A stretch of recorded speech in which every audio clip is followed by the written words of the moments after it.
हाँ जी, नमस्कार, राधे राधे, जय श्री कृष्ण। कैसे हैं सब लोग? बढ़िया, मजे में, आनंद में। चलिए, ईश्वर आप सबको हमेशा आनंद में रखे, खूब मजे में रखे, खूब स्वाध्याय, खूब अध्ययन, खूब मेहनत करें। दोस्तों, हम लोग बात कर रहे थे हुमायूं की, और हमने पिछली कक्षा जो थी हमारी, उसमें हम लोगों ने बात की विशेष रूप से कि किस प्रकार से हुमायूं को यहाँ से भारत से छोड़ करके भागने के लिए बाध्य होना पड़ता है। इस शेरशाह सूरी ने कन्नौज बिलग्राम के युद्ध में उसको पराजित किया, और पराजित होने के बाद हुमायूं जो है भारत छोड़ भागता है।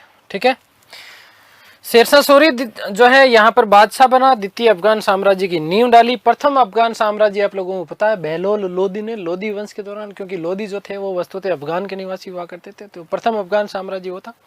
द्वितीय हमारा ये हो गया, बात आ गई समझ में। अगली जो बात हम लोग करने वाले हैं वो बात हम करेंगे किसकी? भारत से पलायन के बाद में क्या स्थितियां रही, उसके बारे में हम लोग चर्चा करेंगे। देखिएगा,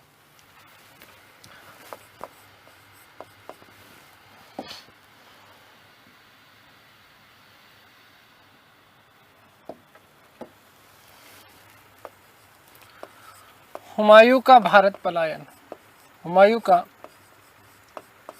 भारत से पलायन, भारत पलायन। हुमायूं के भारत पलायन से सीधे सीधे आपका प्रश्न बनता है। देखो क्या प्रश्न बनता है कि हुमायूं का निर्वासन काल या पलायन काल, ठीक है ना, वो 1540 से लेकर के 1555 ईस्वी तक का जो समय, ये बहुत बेसिक सा वन लाइनर प्रश्न आपका बनता है यहीं से कि हुमायूं का निर्वासन काल या भारत से पलायन का काल क्या रहा। तो 1540 से 1555। ठीक है, तो कन्नौज बिलग्राम के युद्ध में पराजित होने के बाद में हुमायूं जैसे कैसे आगरा पहुंचता है। कहां पहुंचता है? आगरा पहुंचता है। आगरा पहुंचने के बाद में दिल्ली, दिल्ली से लाहौर, लाहौर तक अफगान सेना ने पीछा नहीं छोड़ा, तो हुमायूं अपने भाई हिंदाल और उसका एक सहयोगी था जिसका नाम था यादगार नासिर। क्या नाम था? यादगार नासिर। इसके साथ में वो सिंध ठट्टा चला जाता है। सिंध ठट्टा बोले तो कहाँ? मक्का मदीना जो है हजरत पैगंबर की शरण स्थली में। 1541 में यहीं पर हमीदा बानो बेगम से विवाह किया। ये हमीदा बानो बेगम जो वस्तु जो थी, ये हिंदाल के आध्यात्मिक गुरु थे जिसका नाम था मीर अली, बाबा मीर अली, या इन्हीं को मीर बाबा दोस्त के नाम से भी जाना जाता है। तो हिंदाल की आध्यात्मिक पुत्री, माफ कीजिएगा, हिंदाल की आध्यात्मिक गुरु की पुत्री, ठीक है ना, गुरु की पुत्री थी कौन? हमीदा बानो बेगम। क्या नाम है बेटा?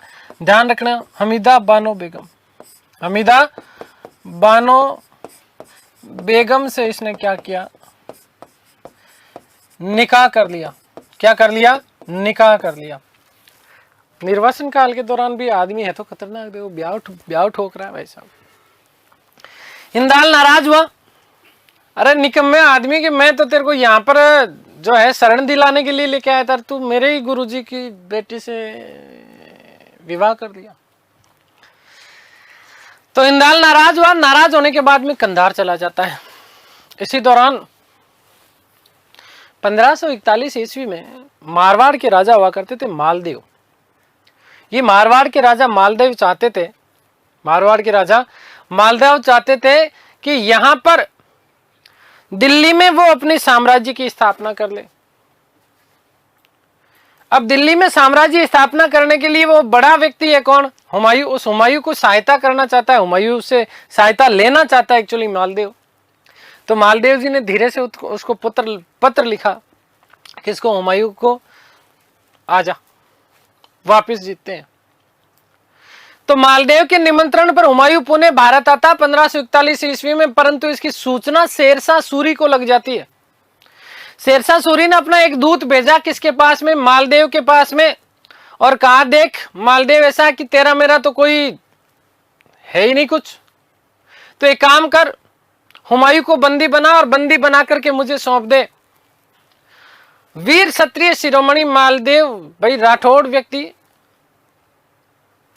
किसी में धोखा थोड़ी करेगा, इसलिए मालदेव ने इनकार कर दिया इवन इनकार भी नहीं, सीधे सीधे हुमायूं ने मालदेव को जो है मालदेव ने हुमायूं को वहां से मारवाड़ से सुरक्षित निकाल देता है। यहां से सुरक्षित जाने के बाद में हुमायूं अमरकोट पाकिस्तान के राजा वीर साल के यहां पर शरण लेता है और इसी शरण के दौरान 15 अक्टूबर 1542 को हमीदा बानो बेगम के गर्भ से इस भारत के महान बादशाह अकबर का जन्म होता है। अकबर का क्या हो जाता है, यहां पर जन्म हो जाता है। कब? 15 अक्टूबर 1542। दादू दयाल जी का जन्म माना जाता है 1540 में। मोस्ट इंपोर्टेंट प्रश्न बनता है आपका अकबर और दादू दयाल को लेकर के। तो अकबर जो थे वो दादू दयाल से 2 साल छोटे थे, तो मृत्यु 2 साल बाद में होगी। ठीक है, आ गई बात समझ में। 1605 में मृत्यु हो जाती है, लेकिन दादू दयाल 1603 तक का काल माना जाता है। खैर, 1544 ईस्वी में हुमायूं फारस के एक शासक थे जिसका नाम था तहमास्प। मैंने जब बाबर आपको पढ़ाया था तब मैंने आपको बताया था कि बाबर से जब उसका पैतृक क्षेत्र छीन लिया गया और साथ ही साथ फरगना भी छीन लिया गया, तो बाबर फारस के शासक के यहां पर शरण लेता है। उस समय मैंने आपको नाम बताया था शेख इस्माइल या शाह इस्माइल। ठीक है, उसके वहां पर वो शरण लेता है और उस समय 2 शर्तें रखी थी बाबर के सामने। यही 2 शर्तें फारस के शासक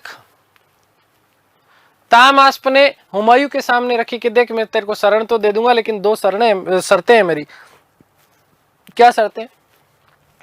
पहली चीज तो सियामत को अपनाएगा, उसका प्रचार प्रसार करेगा और कंधार को जीतेगा। वहां पर काबुल था, यहां पर कंधार है, ध्यान रखना। बाबर के समय काबुल था, यहां पर क्या है बेटा, कंधार है। कंधार को जीतेगा और कंधार को जीतने के बाद में उसे सौंप देगा। हुमायूं ने कहा डन। 1545 ईस्वी में हुमायूं ने ताहमास्प के लगभग 14,000 सैनिक लेकर के कंधार के ऊपर आक्रमण किया। इस समय क्योंकि कंधार पर शासन किसका था? कंधार पर इस समय अस्करी हुआ करता था। अब अस्करी क्यों था, उसके पीछे कारण था। काबुल और कंधार दिया गया था हुमायूं के द्वारा किसको? कामरान को, लेकिन कामरान ने अस्करी को वहां का प्रशासक बाद में नियुक्त कर दिया। खुद जो था वो पंजाब वाला जो क्षेत्र था उस वाले क्षेत्र को संभाल रहा था, काबुल वाले क्षेत्र को संभाल रहा था। तो अस्करी भी, क्योंकि उधर से शेरशाह सूरी ने सब लोगों को सल्टा दिया था मामला। ठीक है, तो अस्करी को यहाँ कंधार का क्या दे दिया था, शासन दे दिया गया था। तो हुमायूं ने अपने ही भाई अस्करी को पराजित किया और पराजित करने के बाद में कंधार के ऊपर अधिकार कर लिया।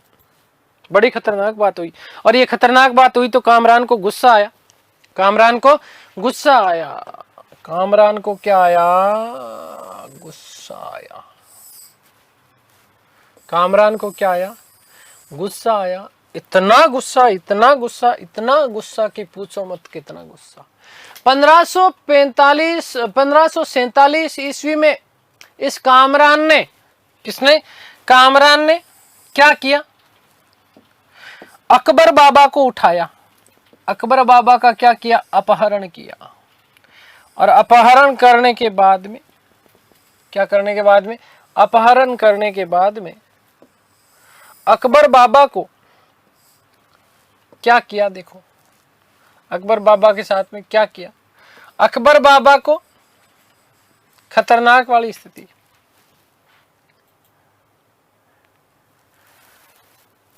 किले के मुख्य द्वार के ऊपर, ये किले का मुख्य द्वार है, इस किले के मुख्य द्वार के ऊपर छोटे से 5 साल के अकबर को लटका दिया। ठीक है, हाथ पैर बांधने के बाद में लटका दिया और फिर हुमायूं को कहा ले आजा।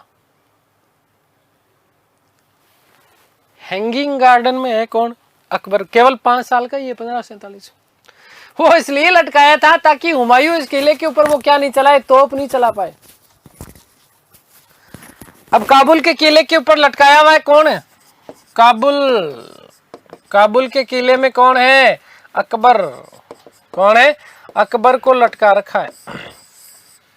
किसने लटका रखा है? अकबर ने लटका रखा है। ताकि अकबर को लटका रखा है किसने? कामरान ने, ताकि हुमायूं इस किले के ऊपर क्या नहीं लगा सके, तोप नहीं चला सके।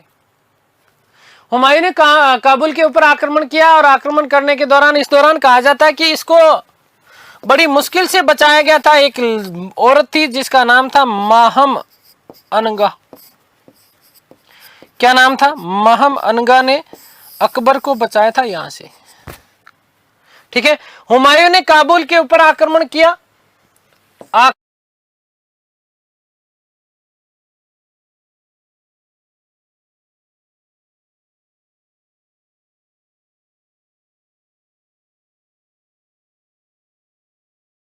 ठीक है बेटा, आक्रमण किया और आक्रमण करने के बाद में काबुल के ऊपर क्या करी? विजय प्राप्त की। और विजय प्राप्त करने के बाद में कामरान को बंदी बनाया और बंदी बनाने के बाद में कहा, है तो तू मेरा भाई, करूं क्या तेरा?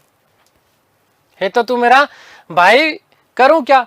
तो फिर उसको दया आ गई। तो कामरान को केवल और केवल उसने क्या करा? अंधा किया और अंधा करने के बाद में उसे छोड़ दिया। इसी दौरान भारत में 1545 ईस्वी में शेरशाह सूरी की मृत्यु हो चुकी थी। कालिंजर अभियान के दौरान, जब मैं आगे पढ़ाऊंगा, उक्का नामक प्रेक्षपात्र चलाएंगे।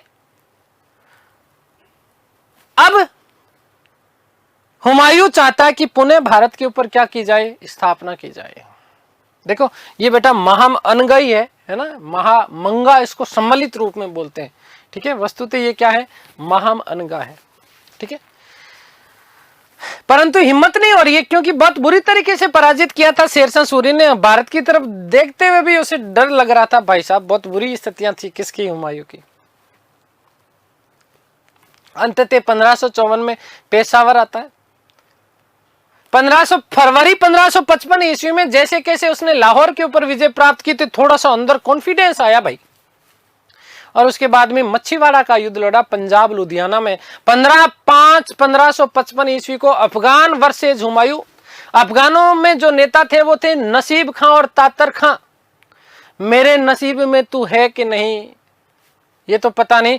इन अफगानों को हुमायूं ने क्या कर दिया? बहुत बुरी तरीके से पराजित किया। और उसके बाद नेक्स्ट युद्ध लड़ा गया, सरहिंद का युद्ध, 22 जून 1555 फतेहगढ़ पंजाब में। इस समय अफगान का नेता था सिकंदर शाह, जो कि शेर खां का पुत्र। इस सिकंदर शाह को हुमायूं के सेनापति बैराम खां ने बहुत बुरी तरीके से पराजित किया। संपूर्ण पंजाब के ऊपर एक बार पुनः मुगलों का क्या हो गया? अधिकार हो गया। याद रखना कि इस विजय में, सरहिंद युद्ध के दौरान, अकबर भी बैराम खां के साथ में था। और इसी विजय के बाद में, सरहिंद विजय के बाद में, हुमायूं भारत का पुनः बादशाह बन गया। तो यह प्रश्न बनता है कि कौन से युद्ध के बाद में भागने को बाध्य होना पड़ा? तो कन्नौज बिलग्राम। और कौन से युद्ध के बाद में हुमायूं ने भारत में पुनः स्थापना हो गई? तो याद रखना कि सरहिंद का युद्ध। 22 जुलाई 1555 को हुमायूं एक बार पुनः दिल्ली के तख्त के ऊपर बैठता है। परंतु 24 जनवरी, ज्यादा दिन ये उसकी खुशी टिकने वाली नहीं थी। 24 जनवरी 1556 ईस्वी को दीनपना नगर, जो उसने खुद ने बसाया था, किसने? हुमायूं ने। और बाद में इसे तहस नहस कर दिया गया था शेरशाह सूरी के द्वारा। इसी दीनपना नगर में एक शेर मंडल था जिसका निर्माण शेरशाह सूरी ने करवाया था। पुस्तकालय था वस्तुतः। इस पुस्तकालय की सीढ़ियों पर बैठा पढ़ रहा था। उसी समय अजान होती है। अजान समझते हो आप लोग? तो अजान पढ़ने के लिए वो जैसे ही खड़ा होता है तो अपना संतुलन खो बैठता है और सीढ़ियों से गिर जाता है। गिरने के बाद में 2 दिन तक, कितने दिन? 2 दिन तक वो कोमा में रहा। और 26 जनवरी 1556 ईस्वी को हुमायूं की क्या हो जाती है? मृत्यु हो जाती है। और यहीं पर लेनपुल महोदय एक कथन लिखते हैं। उन्होंने कहा कि हुमायूं का शाब्दिक अर्थ भाग्यशाली होता है, परंतु वे अत्यधिक दुर्भाग्यशाली शासक था। जीवन पर्यंत वो ठोकरें खाता रहा और अंततः ठोकर खाकर के ही उसकी क्या हो जाती है? मृत्यु हो जाती है। ये बात आप लोग याद रखिएगा। हुमायूं ने लगभग 1534-35 के दौरान दीनपना नगर या दुर्ग का निर्माण करवाया था। 13वें बाजार का निर्माण करवाया था यहीं पर। किसने? हुमायूं ने। हुमायूं ज्योतिष में बहुत ज्यादा विश्वास रखता था। अलग अलग दिन अलग अलग प्रकार के वस्त्र पहनता था, अलग अलग रंग के वस्त्र पहनता था। जैसे रविवार को पीले वस्त्र पहनता था, शनिवार को काले पहनता था, सोमवार को सफेद पहनता था, शुक्रवार को हरे पहनता था। बहुत ज्यादा अफीमची था, है ना। और असफलता का कारण अफीमची होना, क्योंकि जब जब उसको विजय मिली तब तब उसने वहां पर उत्साह के रूप में ये सारी चीजें करी। हुमायूं को अबुल फजल ने इंसान कामिल अर्थात योग्य व्यक्ति कहा है। क्या कहा है? योग्य व्यक्ति कहा है। और हुमायूं के मकबरे का निर्माण अकबर के काल में हुआ था। ध्यान रखना, अकबर के काल की प्रथम इमारत मानी जाती है कौन सा? हुमायूं का मकबरा। ठीक है, आगे बात समझ में। दिल्ली में है हुमायूं का मकबरा, अकबर के काल की प्रथम इमारत है। क्या क्या है इसमें आगे हम लोग बात करेंगे। और वस्तुतः इसको पूर्ण रूपेण हम लोग पढ़ेंगे कब? जब मुगल कालीन कला संस्कृति साहित्य की बात करेंगे तब। चलिए, हुमायूं का भारत पलायन, इसके ऊपर चर्चा कर लेते हैं। मैंने आपको समझा दिया है, केवल और केवल चीजें आप लोगों के लिए लिखनी है।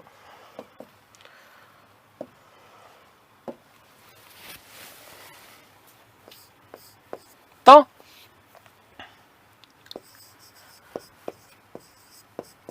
कालिंजर, माफ करना,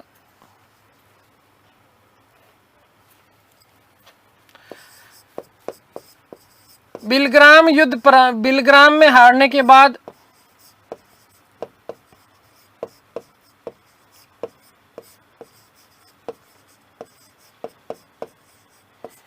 हुमायूं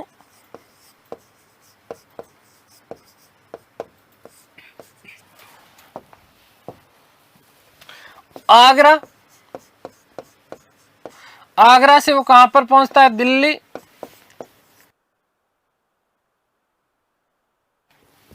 और दिल्ली के बाद कहां पहुंचता है? लाहौर।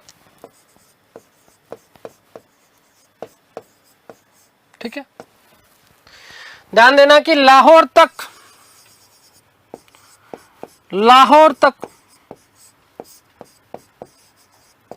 अफगान सेना ने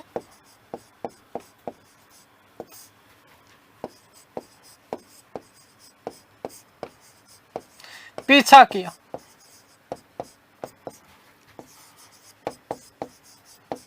ठीक है, हुमायूं अपने भाई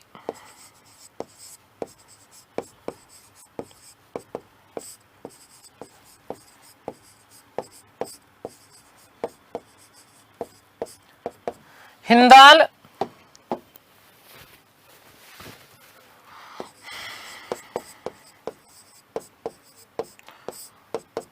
व सहयोगी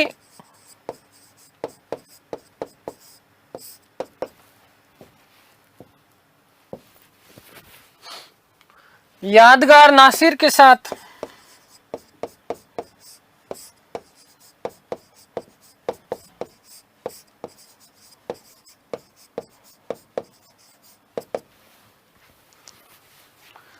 सिंध थट्टा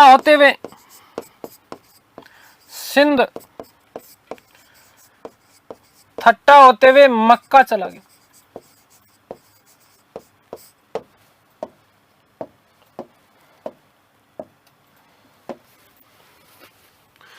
पंद्रह सौ 41 ईस्वी में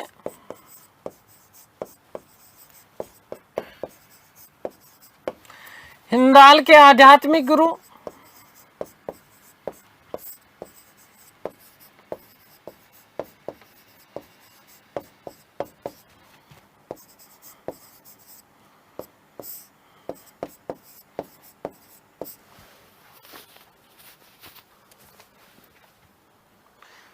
मीर अली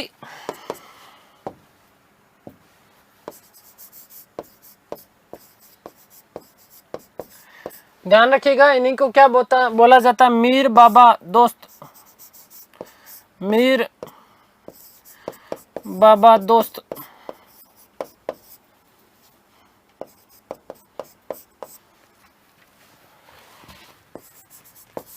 की पुत्री हमीदा बानो बेगम से निकाह किया।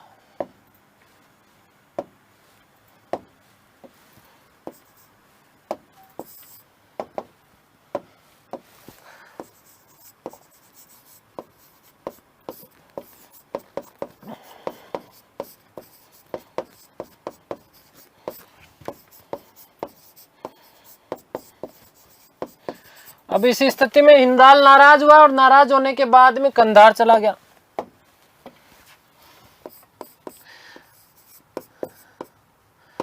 हिंदाल नाराज, और नाराज होने के साथ ही साथ कहां चला गया? कंधार चला गया।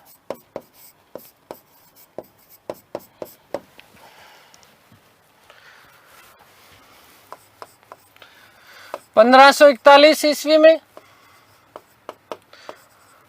मारवाड़, जोधपुर है ना, राजा मालदेव का निमंत्रण मिला।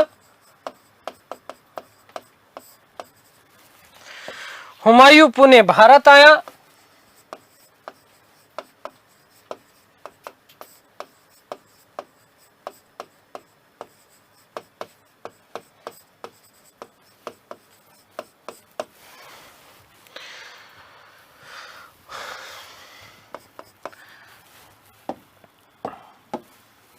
इसकी सूचना शेरशाह सूरी को मिली।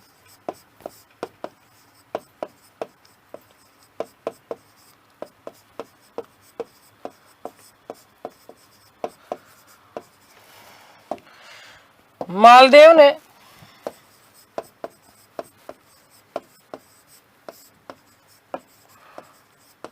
हुमायूं को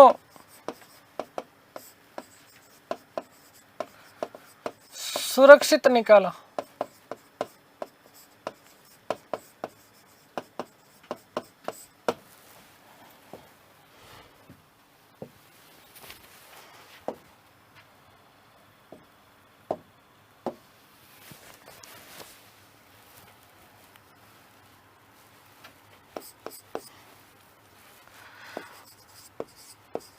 हुमायूं ने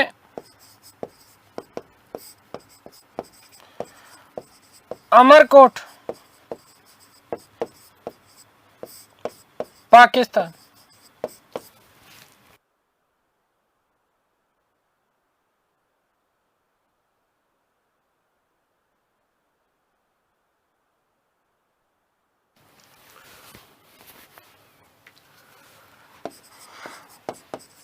राजा वीर साल के यहां शरण ली।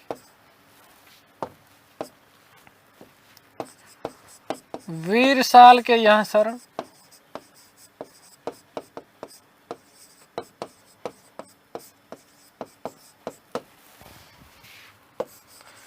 पंद्रह अक्टूबर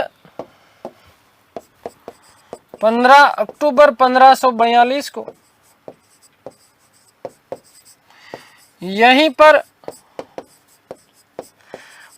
अकबर का जन्म हुआ।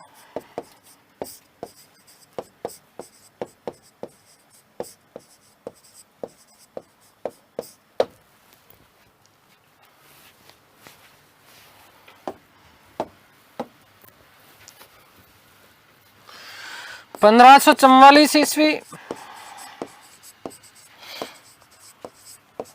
हुमायूं फारस पहुंचा। फारस बोले तो क्या बेटा? ईरान याद रखना।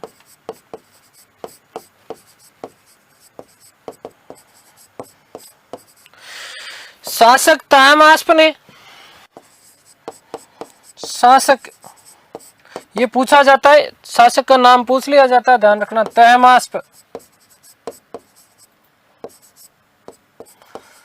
ने शरण दी,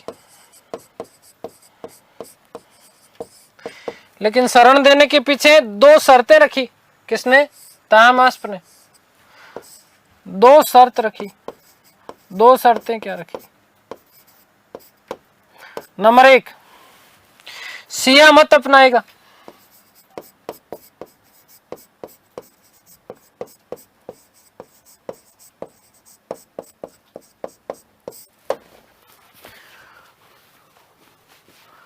और नंबर 2, कंधार को जीत करके उसे सौंपेगा। कंधार को जीतकर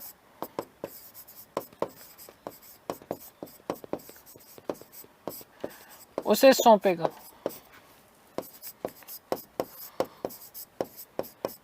ठीक है भाई। 1545 ईस्वी में हुमायूं ने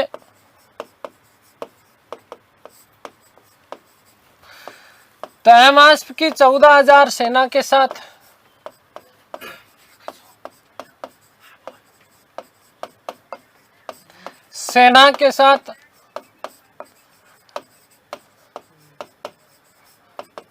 कंधार आक्रमण किया।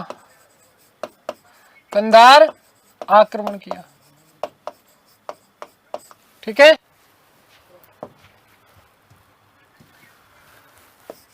अपने भाई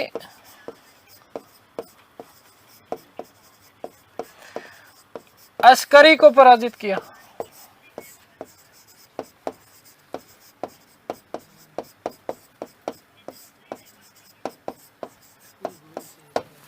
ठीक है,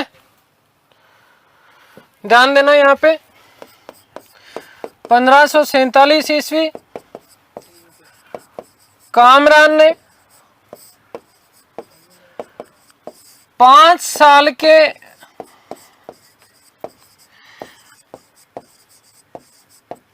अकबर का अपहरण कर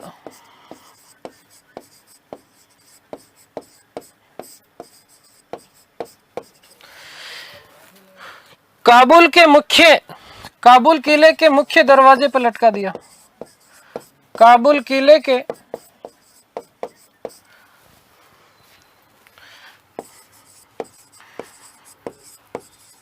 मुख्य दरवाजे पर लटकाया।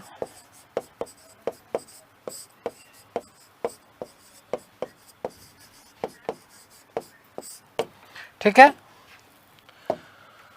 हुमायूं ने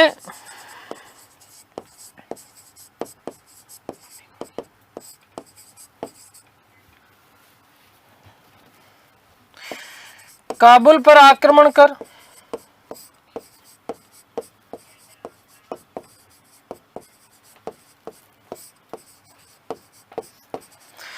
कामरान को बंदी बनाया।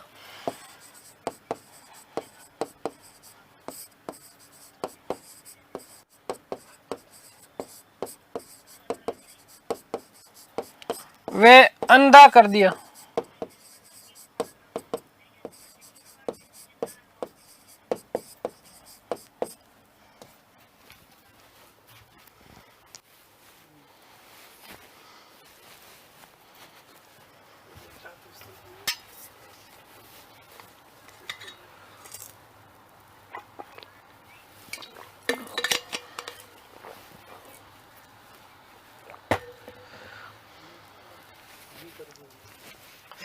नोट 1545 ईस्वी में ही शेरशाह सूरी की मृत्यु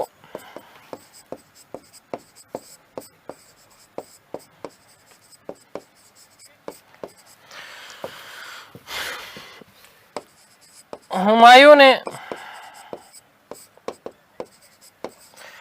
भारत पर पुनः अधिकार करने की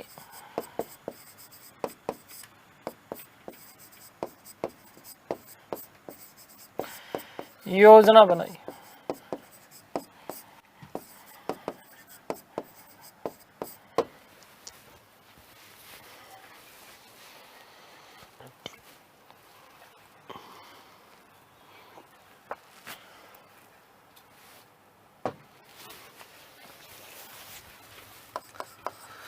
पंद्रह सौ 54 ईस्वी में पेशावर आया।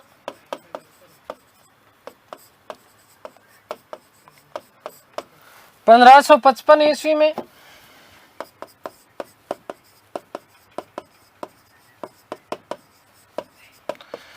लाहौर पर विजय की।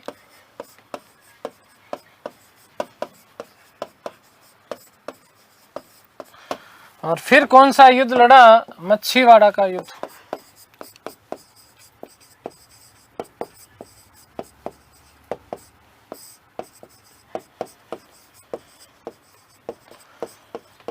ध्यान देना बेटा, मच्छीवाड़ा का युद्ध कब लड़ा गया?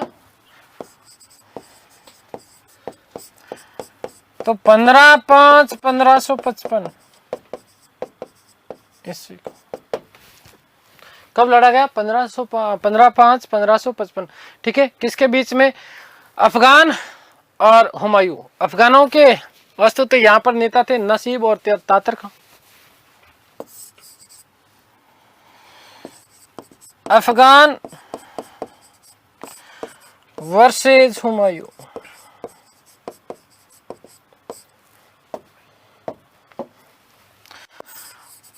हुमायूं ने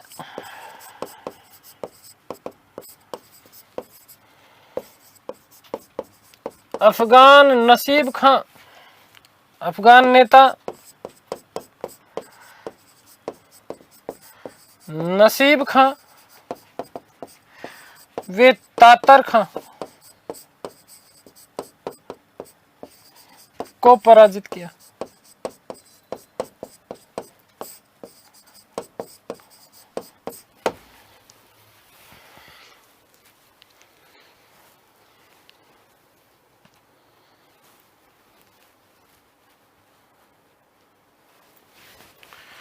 ठीक है,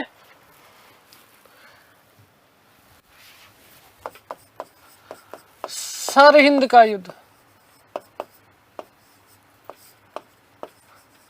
इसी युद्ध में वापस हिंदुस्तान मिला। देखो याद रखना, सरहिंद में हिंद याद रखना, हिंद से हिंदुस्तान याद रखना।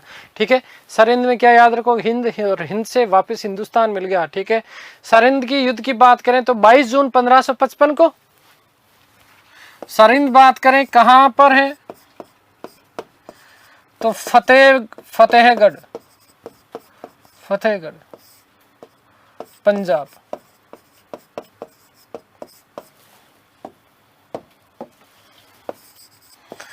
कब लड़ा गया? तो 22/6/1555 ईस्वी।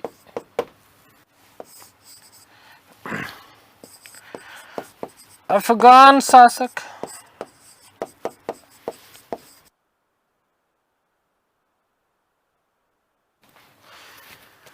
सिकंदर शाह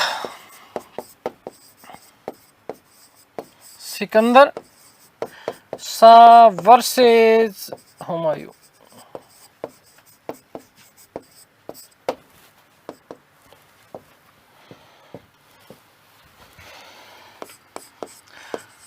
हुमायूं के सेनापति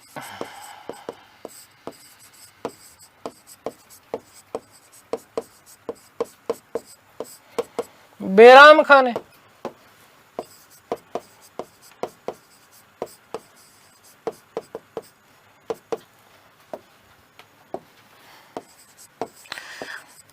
अफगानों को पराजित किया।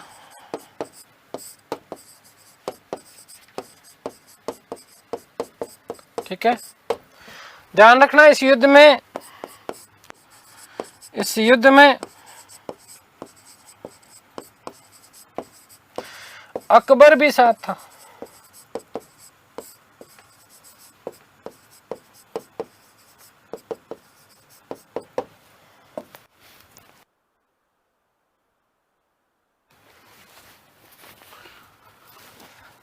संपूर्ण पंजाब पर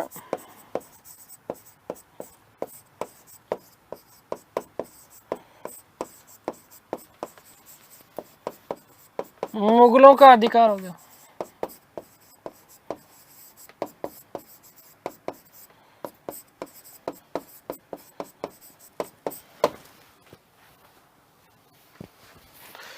तथा इस विजय ने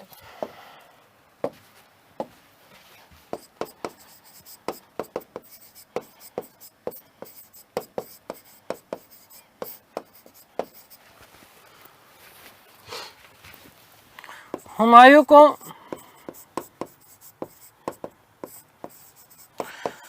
एक बार पुनः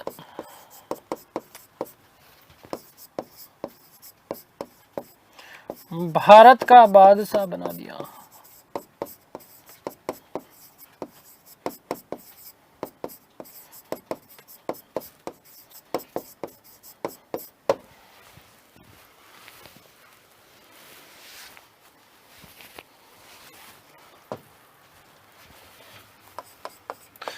22/7/1555 हुमायूं पुणे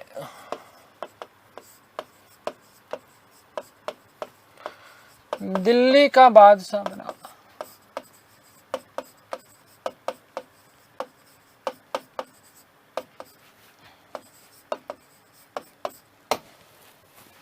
दिल्ली का क्या बन गया साहब? बादशाह बन गया, लेकिन ज्यादा दिन बेचारा टिका नहीं। ठीक है, 24 जनवरी 1900 क्या 1900 यार 1555, माफी चाहता हूँ भैया ना, 1555 को दीन पना शेर मंडल, ठीक है, पुस्तकालय की सीढ़ियों से वो गिरता है। 24/1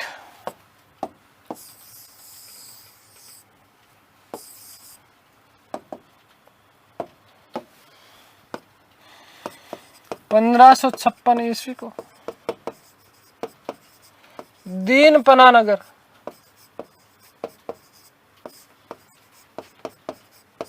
शेर मंडल पुस्तकालय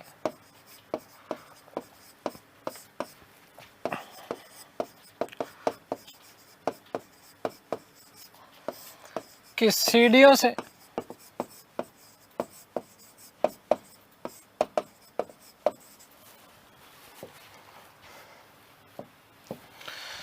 गिरा और 26/1/1556 ईस्वी को मृत्यु हो गई। इसकी मृत्यु पर लेनपुल ने क्या लिखा? लेनपुल क्या लिखते हैं लेनपुल साहब कि हुमायूं का शाब्दिक अर्थ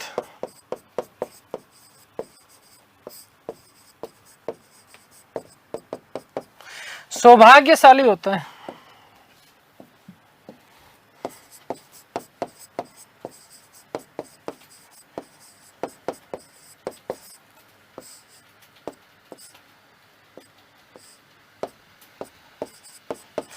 होता है,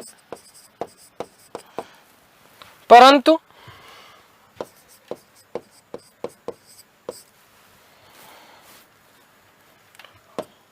हुमायूं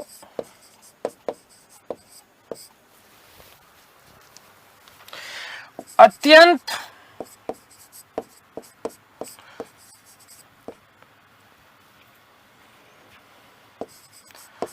दुर्भाग्यशाली था, जो जीवन भर ठोकरें खाता रहा।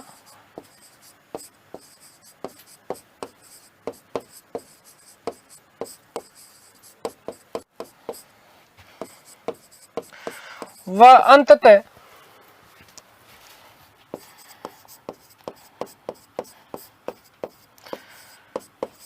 ठोकर खाकर ही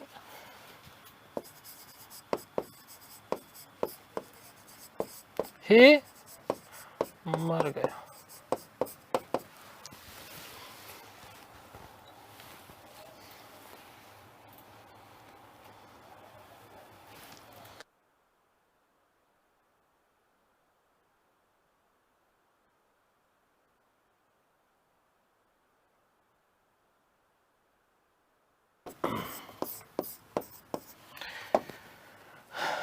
दीनपना नगर का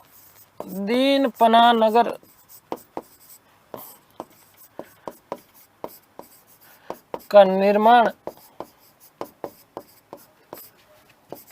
हुमायूं ने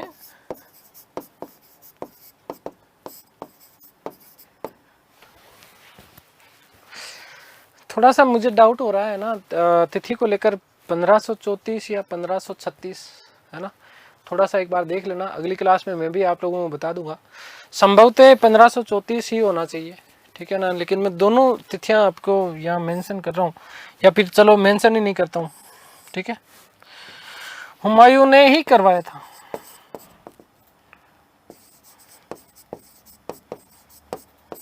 जहां तैरते हुए बाजार ये पूछा हुआ है, ध्यान रखना। बाजार का निर्माण भी करवाया, मीना बाजार दिल्ली वाला रे, ठीक है। बाद में मीना बाजार के नाम से जाना गया था, ठीक है। आगे भी बात समझ में क्लियर है ना? आगे बात करें अन्य महत्वपूर्ण तथ्य।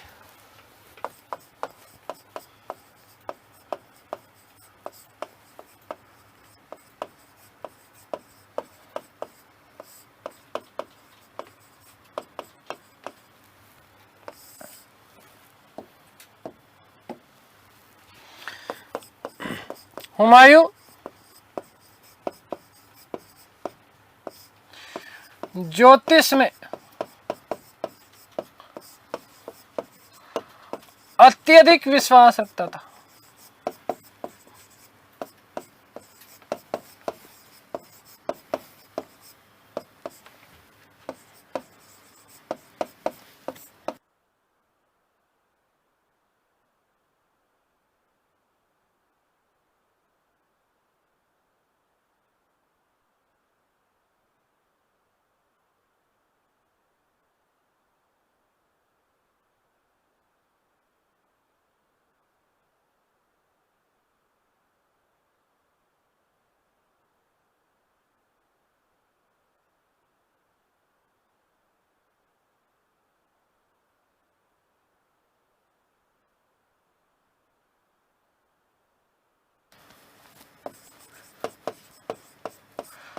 वह सप्ताह के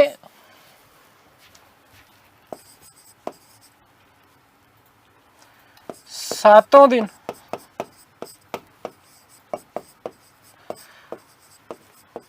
अलग अलग रंग के वस्त्र पहनता था।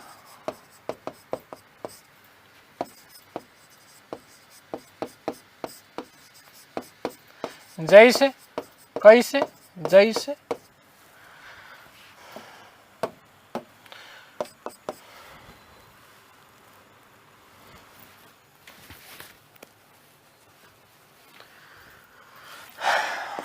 सोमवार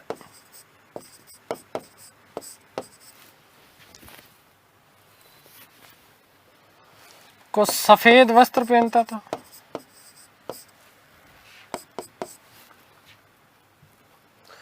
शुक्रवार को हरे पहनता था।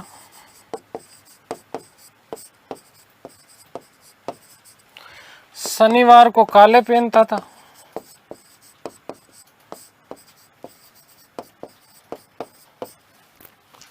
और रविवार को पीले पहनता था।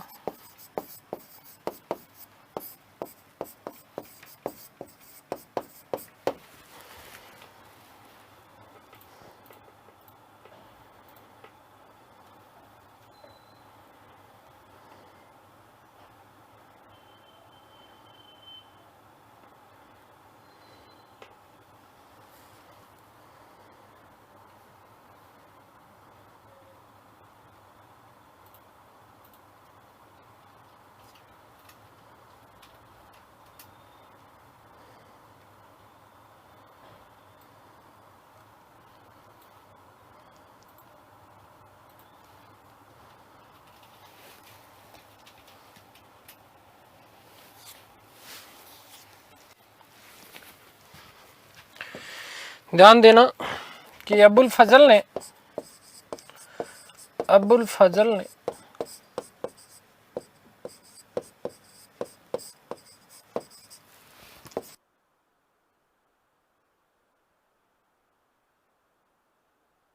हुमायूं को इंसान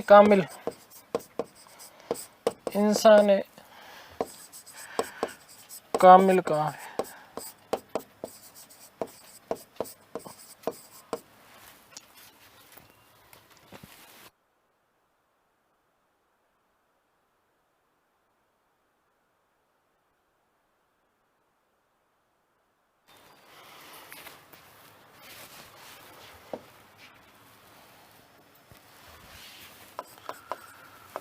हुमायूं के मकबरे का निर्माण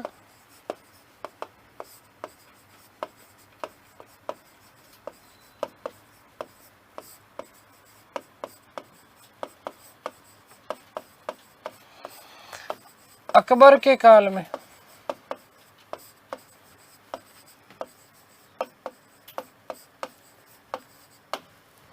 हुआ, जो कि अकबर के काल की, ये मोस्ट इंपोर्टेंट प्रश्न बनता है, ध्यान रखना, अकबर के काल की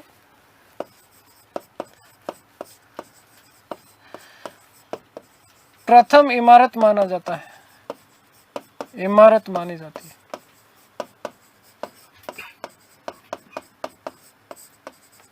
ठीक है, आगे बात समझ में।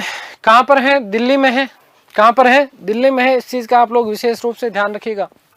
निर्माण अकबर की सौतेली माता थी जिनका नाम था हाजी बेगा बेगम, ठीक है ना, इनके द्वारा निर्माण किया गया था। आगे स्थापत्य कला में इसको बहुत अलग से डिटेल से पढ़ाऊंगा, तस्वीरें भी, फोटो भी आपको दिखाऊंगा, चिंता मत करना।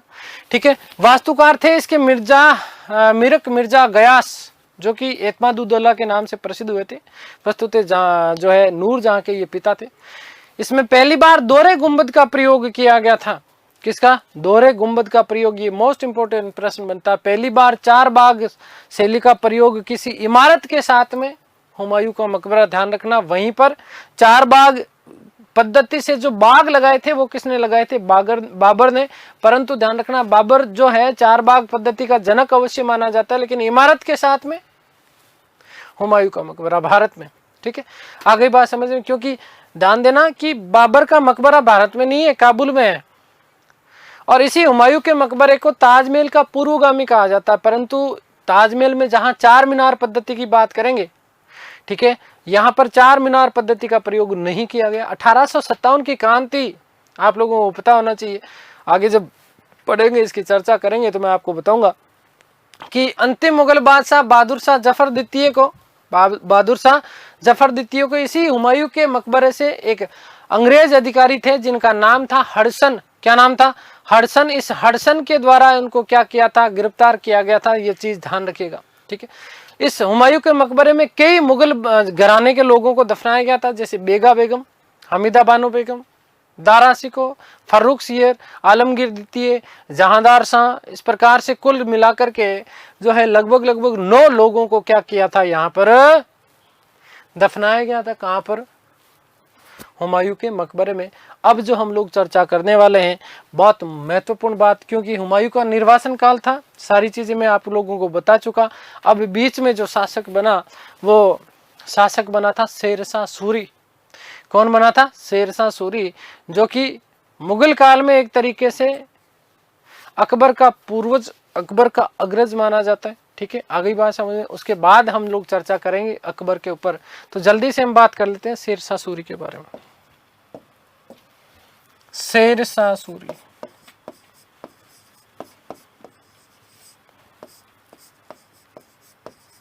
शेरशाह सूरी, ठीक है, क्योंकि इसको हम इग्नोर कर नहीं सकते। ठीक है, आदमी खतरनाक है, आदमी बड़ा खतरनाक है। 1540 से लेकर के 1545 5 साल का शासनकाल है। 1540 से लेकर के 1545 तक का शासनकाल है, ध्यान रखना है ये। लेकिन इस शासनकाल के दौरान इसने जो कार्य किए, वो शायद ही कोई ऐसा व्यक्ति हुआ जिसने इस प्रकार के कृत्य किए थे। जनता का हितैषी था एक तरीके से, और किसानों का रक्षक था। शेरशाह सूरी के शासनकाल में लोग घरों में ताले नहीं लगाया करते थे। गांव के जो मुखिया हुआ करते थे, खुद मुकदम या चौधरी जी ने कहा जाता था, उनसे विशेष बातें इन्होंने कही। क्या? ताले नहीं लगाने के पीछे ये कारण था कि चोर उचक्के नहीं हुआ करते थे इसके शासनकाल में। इसने प्रशासनिक व्यवस्था इस प्रकार से स्थापित की कि लोग जो है चोरी करने से पहले थर थर कांपते थे। यदि किसी गांव में चोरी हो गई है तो उसकी भरपाई कौन करेगा? खुद मुकदम या चौधरी करेगा और उसकी दुगुनी देगा। ठीक है, इस स्थिति में बहुत बुरी हालत थी, तो ये खुद मुकदम और चौधरी शेरशाह सूरी के शासनकाल में स्वयं चौकीदारी का कार्य करते थे। डॉक्टर कानूनगो ने एक बहुत बड़ा यहाँ पर कथन लिखा है। क्या कथन लिखा है? कि शेरशाह सूरी के शासनकाल में एक बार एक महिला एक बार एक महिला जो थी, वो बूढ़ी महिला, ठीक है, बूढ़ी महिला अपने सिर के ऊपर सोने के आभूषणों की टोकरी लिए हुए, सिर के ऊपर सोने की आभूषणों की टोकरी लिए हुए अपने गांव जा रही थी, ठीक है। और इसी दौरान वो जब थक गई, थक करके चूर हो गई, तो जो है वो क्या कर जाती है, वो सो जाती है। क्या करती है? सो जाती है। वृद्ध है, बुजुर्ग महिला है, अपने सिर के ऊपर क्या लेके जा रही है? सोने के आभूषणों की टोकरी लेके जा रही है। सोने के आभूषणों की क्या लेके जा रही है? टोकरी लेके जा रही है। कौन? वृद्ध महिला। आगे बात समझ में क्लियर है ना? तो इस तरीके से बातें मिलती है शेरशाह सूरी के शासनकाल की, ठीक है। अब जब ये इसको थकान के कारण, इसको जब नींद आ गई, आंख लग गई थकान के कारण, तो जब ये सूचना मिली किसको? वहां के गांव के मुखियाओं को, ठीक है। तो देखो ये यहां पर आती है, ये अपनी टोकरी, इस टोकरी को ये यहीं पर रखती है ना, और यहीं पर रख करके वो इसमें जो है आराम से सो जाती है, आराम से सो जाती है। कौन? महिला। आगे बात समझ में क्लियर है? तो महिला जब सो जाती है तो इस समय जो है इसके गहनों की, सोने की टोकरी की जो रक्षा की जाती है, वो रक्षा वहां के जो खुद मुकदम और चौधरी पूरी रात भर जो है इसका क्या देते रहे? पहरा देते रहे। क्या देते रहे? पहरा देते रहे। क्योंकि उसने व्यवस्थाएं इस प्रकार की कर रखी थी, व्यवस्थाएं ही इस प्रकार की थी ताकि उसके साम्राज्य में कोई भी व्यक्ति चोरी नहीं कर पाए। ठीक है, आगे बात समझ में क्लियर है ना? ध्यान रखना इस बात का। तो शेरशाह सूरी के शासनकाल में लोग घरों में अपने ताले नहीं लगाते थे।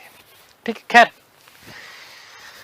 थोड़ी सी शेरशाह सूरी के शासनकाल के बारे में बात करें या शेरशाह सूरी के बारे में बात करें, तो शेरशाह सूरी जो अफगान वंश का जो थे वो कहाँ के थे? वस्तुतः ध्यान देना बेटा, यदि इसमें चर्चा करते हैं तो आप लोगों को पता होना चाहिए कि अफगान का रो नामक एक स्थान हुआ करता था, और इस रो नामक स्थान पर सूर नामक कबीला था। इस सूर नामक कबीले के निवासी थे कौन? अफगान। तो अफगान के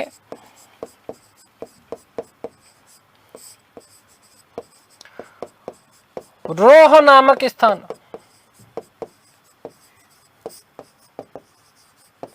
रोह नामक स्थान के सूर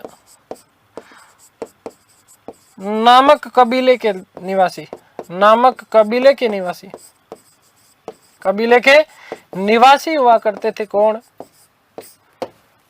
शेरशाह सूरी। जन्म की यदि हम बात करें तो देखो जन्म को लेकर के थोड़ी सी कंट्रोवर्सी जरूर मिलती है भाई, है ना। अब जन्म में कंट्रोवर्सी इसलिए मिलती है, अभी आगे बात करूंगा। इनका जन्म माना जाता है 1472 ईस्वी में बेजवाड़ा, होशियारपुर, पाकिस्तान, पंजाब पाकिस्तान। जबकि डॉक्टर कानून को कहते हैं कि शेरशाह सूरी का जन्म 1486 में हुआ। दो मत हैं,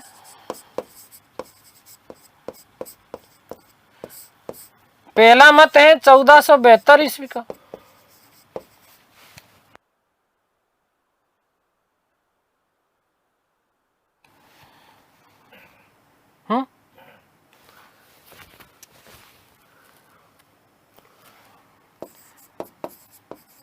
बेजवाड़ा,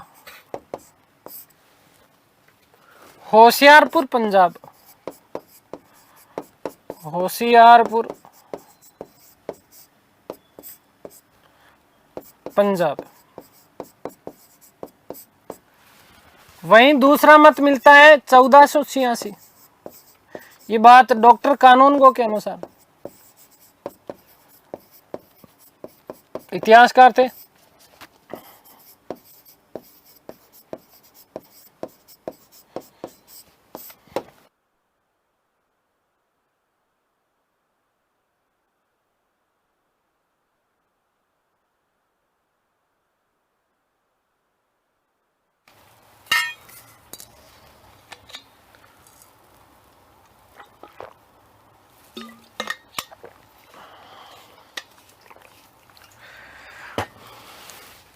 चलिए आगे बात करते हैं बचपन का नाम था फरीद खान। क्या नाम था? फरीद खान। बचपन का नाम पूछा जा सकता है, याद रखना फरीद खान। देखो अब सुनो आगे की कहानी, छोटी सी कहानी के माध्यम से समझाता हूं। इसका दादा था, इसका नाम था इब्राहिम। दादा जो था वो घोड़ों का व्यापारी हुआ करता था। इसका दादा कौन था? इब्राहिम, जो कि क्या था? घोड़ों का व्यापारी था। और ये जो है वो भारत आता रहता था। दादा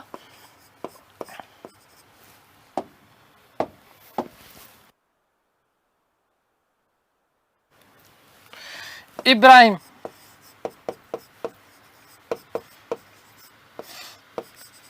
घोड़ों के व्यापार हेतु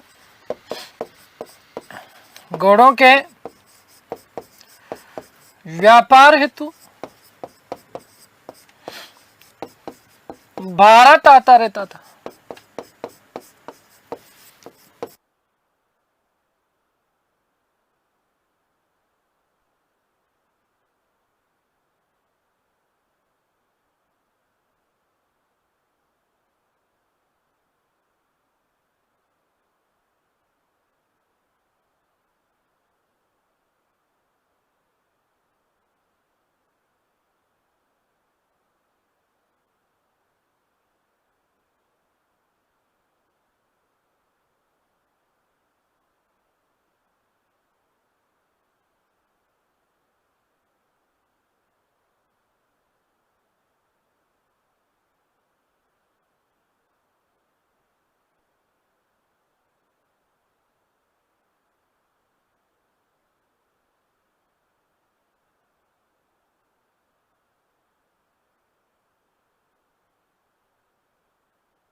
ध्यान रखना कि इब्राहिम लोदी के समय, किसके समय? इब्राहिम लोदी के समय पूरा परिवार भारत आया। वहीं यदि हम बात करें इसके पिताजी की, तो पिता का नाम भी याद रखना आप लोग, हसन खां सूरी। पिता का नाम क्या था?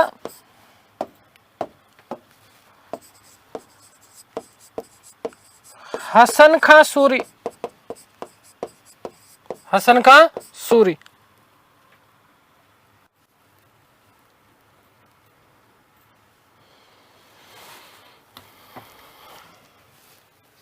देखो ध्यान देना, हसन खां सूरी, इसके बारे में सुनो कहानी। बिहार का एक शासक था जिसका नाम था जलाल खां। इस जलाल खां के यहां पर जागीरदार हुआ करता था कौन? हसन खां सूरी।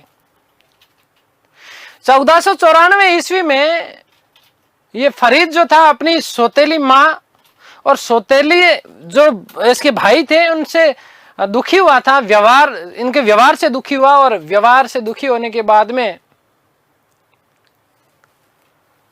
बिहार से ये जौनपुर आ जाता है। कहां पर आ जाता है? जौनपुर, यूपी में आ जाता है। तो हसन खां सूरी याद रखना कि बिहार के शासक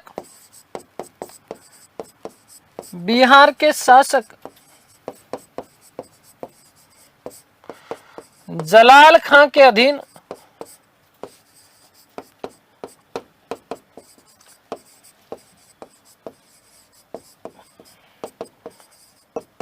छोटा जागीरदार था।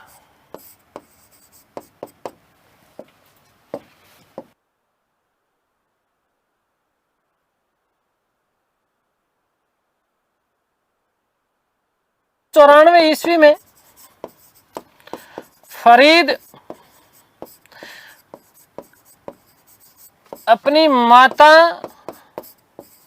वे सौतेली माता, याद रखना सौतेली थी,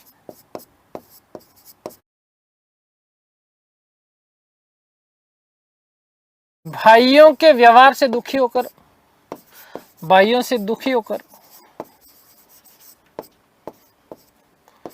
जौनपुर उत्तर प्रदेश आया, जौनपुर यूपी आ गया। और यही जौनपुर यूपी में मदरसे में रहकर के उसने अरबी और फारसी के साहित्य का संपूर्ण ज्ञान प्राप्त करता है। जौनपुर का सूबेदार था जिनका नाम जमाल खां, ये जमाल खां इससे बहुत ज्यादा प्रभावित हुआ। जमाल खां इससे बहुत ज्यादा क्या होता है, प्रभावित होता है। 1497 ईस्वी में फरीद का पिता हसन खां जौनपुर आता है और इसी जमाल खां के माध्यम से हसन और फरीद के बीच में समझौता करवाया। जब समझौता करवा दिया जाता तो फरीद को अपने साथ हसन का सासाराम बिहार यहां पर ले गया और वहां पर खवासपुर नामक एक जागीर दी और वहां का क्या बना दिया, प्रशासक बना दिया। और यहीं पर उसने अपने आप के द्वारा अपने आप को स्थापित करना प्रयास किया। किसानों के लिए उसने कई सुधार किए जिससे प्रभावित हुए किसान। ठीक है, अगली बात समझ में, ये सौतेली भाई और सौतेली माता इस फरीद खान को बहुत दुख देते थे, बेचारे को बहुत सारी चीजें थी, तो उनके बारे में हम लोग वस्तुतः कल की कक्षा में चर्चा करेंगे। अगली कक्षा में समय हो चुका है हमारा। ठीक है, तो ये सारी की सारी बातें करेंगे हम अगली क्लास में। उम्मीद करता हूँ कि सारी चीज़ें आप लोगों को समझ में आई होगी। ईश्वर से प्रार्थना करता हूँ कि आप सब स्वस्थ रहें, मस्त रहें, तंदुरुस्त, आह्लादित और प्रसन्नचित रहें। इस सृष्टि की संपूर्ण खुशियाँ आपको और आपके परिवार को मिले। मिलते हैं हमारी अगली क्लास में, तब तक के लिए सभी को धन्यवाद, नमस्कार, थैंक यू सो मच।